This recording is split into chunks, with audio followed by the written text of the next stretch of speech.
नमस्कार भक्तों, जय श्री कृष्णा। आज हम वैशाख महात्म के 23वें अध्याय की कथा का श्रवण करेंगे। श्री शुद्धदेव जी बोले, अब मैं इस पाप नाशक महात्म का वर्णन करता हूँ। माधव मास में शुक्ल पक्ष की अक्षय तृतीया के दिन जो सूर्य उदय में प्रातः काल स्नान करते हैं, वे संपूर्ण पापों से छूटकर विष्णु लोक को जाते हैं। जो देवता पितीश्वर और ऋषियों के निमित्त तर्पण करे, उसने संपूर्ण वेदादि शास्त्र पढ़ लिए, सब यज्ञ कर लिए और 100 श्राद्ध कर लिए। जो मधुसूदन भगवान का पूजन कर अक्षय तृतीया के दिन कथा सुनते हैं, वे मुक्ति पाते हैं। जो मधुसूदन भगवान की प्रसन्नता के लिए दान करते हैं, वे मधुसूदन भगवान की आज्ञा से अक्षय फल देने वाले होते हैं। यह तिथि देवता, ऋषि और पितीश्वरों की है। इसमें सनातन धर्म करने पर देवता, पितीश्वर और ऋषियों की तृप्ति होती है। इस तिथि की प्रख्याति कैसे हुई, वह भी मैं बताता हूँ। हे राजन, तू सावधान होकर सुन। प्राचीन समय में राजा बलि के संग इंद्र का युद्ध हुआ और देवता और दैत्यों का भी आपस में द्वंद्व युद्ध हुआ। इंद्र पातालवासी बलि को जीतकर फिर पृथ्वी पर उथैव के आश्रम में गया। वहां जाकर उसकी मंदगामिनी गर्भिणी पत्नी को देखा, जिसकी कमर में सुवर्ण सूत्र में बंद ककनी शोभा दे रही थी। उसके कंकनों की झनकार ने मधोमंथ भ्रमर और कोकिलाओं के शब्दों को जीत लिया था। अनेक प्रकार के वस्त्र धारण किए वह मधुर भाषिणी और मंद मंद हास्य युक्ता शोभा दे रही थी। उसके कुंभ सदृश पीना कुचों से अपूर्व शोभा हो रही थी। विकसित कमल के समान उसका मुख और नील कमल के समान नेत्र थे।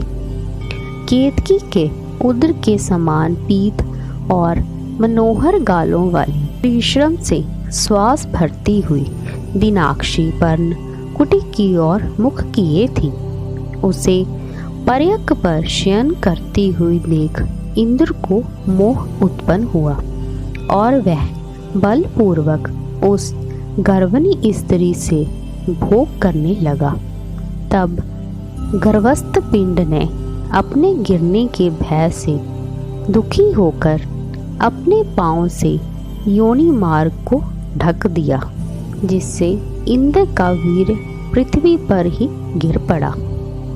तब गर्भस्थ शिशु पर इंद्र को महाक्रोध हुआ और रोष के मारे तांबे जैसे लाल नेत्र करके श्राप दिया कि हे दुर्बुदे, तूने पाप से योनि द्वार को रोका है, इससे तू जन्मांध हो। तब दीर्घता माँ पाँव से वीर संचालन से जयंत के समान हुआ। इंद्र ऋषि के श्राप के भय से शीघ्र ही भागा। उसे भागते हुए देख संपूर्ण शिष्य हंसने लगे। तब वह लज्जा के मारे पहाड़ की कंदरा में जा घुसा और वहां बैठकर उग्र तप करने लगा।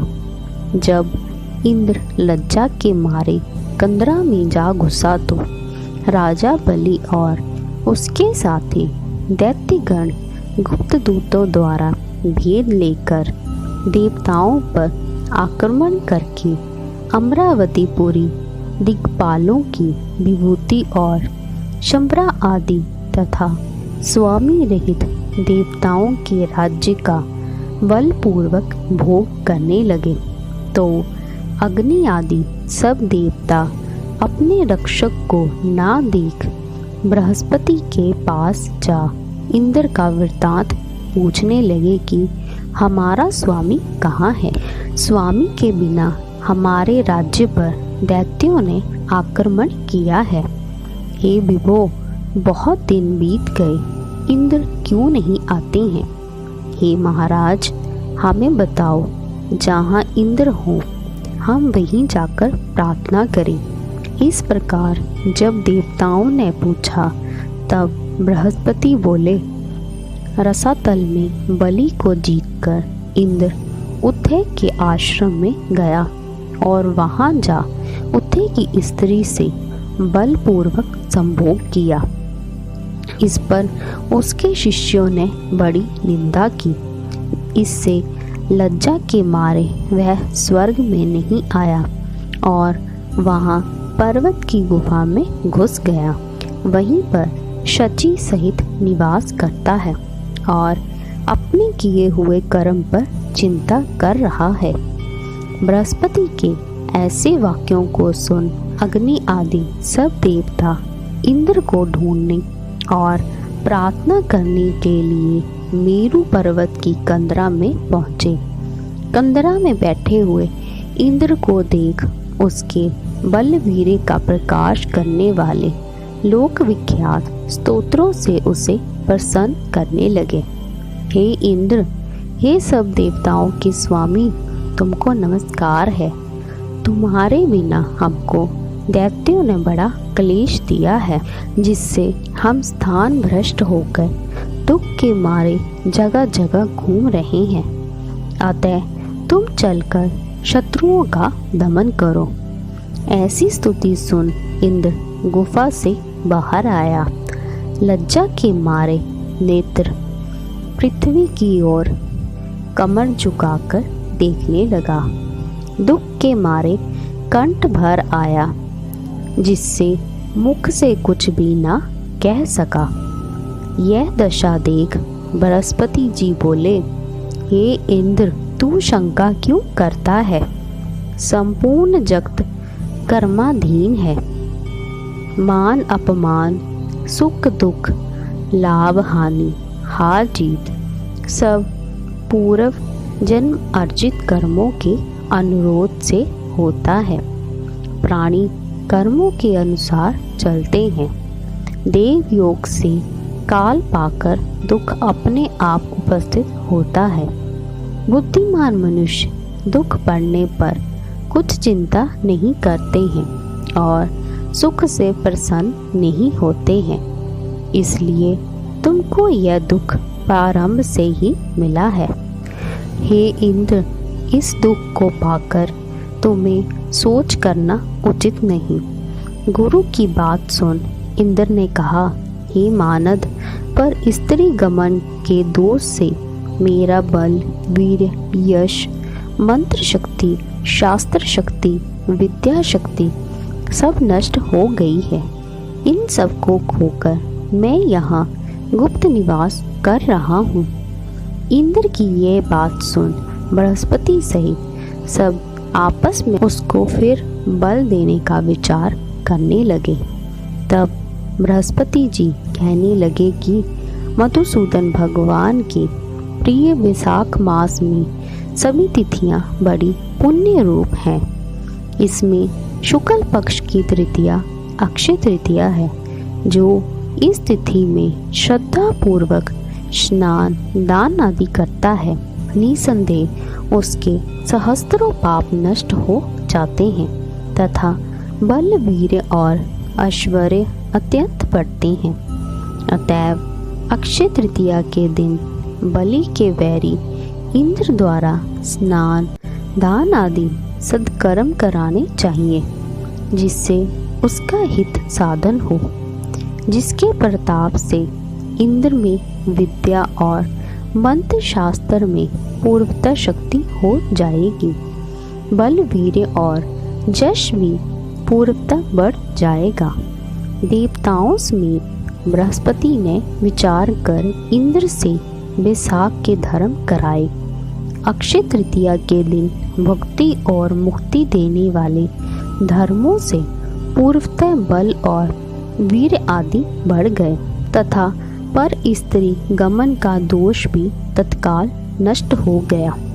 इस कर्म से इंद्र अपने पाप कर्मों से इस प्रकार छूट गया जैसे चंद्रमा राहु से छूटता है, और वह देवताओं के मध्य पूर्वतः शोभा को प्राप्त हुआ। इंद्र ने देवताओं को संग ले असुरों को जीत अक्षय तृतीया के महात्म से सब वैभवों से मुक्त हो अमरावतीपुरी में प्रवेश किया। आगे शंख तुर आदि बाजे बजने लगे। फिर इंद्र की आज्ञा से सब देवता अपने अपने घर गए और पूर्वतः यज्ञ आदि में अपना अपना भाग लेने लगे। पितीश्वर पूर्वतः पिंड भाग प्राप्त करने लगे। राक्षसों के हार जाने पर मुनि स्वाध्याय में तुष्ट हुए। तभी से संसार में यह अक्षय तृतीया प्रख्यात है। यह देवता ऋषि पितृगण सबको संतोष देने वाली है। अतः यह सब कर्मों को काटने वाली सबसे पुण्यतम है। यह अक्षय तृतीया मनुष्य को भक्ति और मुक्ति देने वाली है।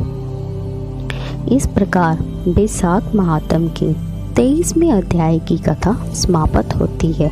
जय श्री कृष्ण।